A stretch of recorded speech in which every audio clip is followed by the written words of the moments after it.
QSpiders in November month for the course of software testing engineer.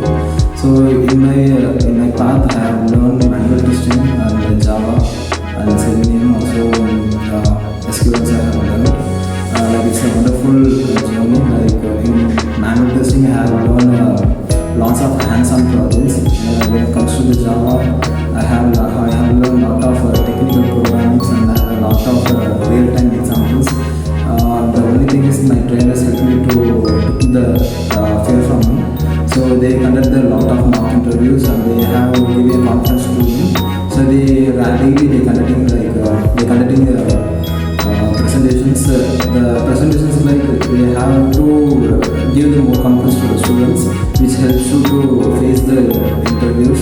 In QSpiders, I have done 3 interviews. This is my 3rd interview. In the 3rd interview, I have got places. So thank you to the QSpiders for giving the wonderful opportunity.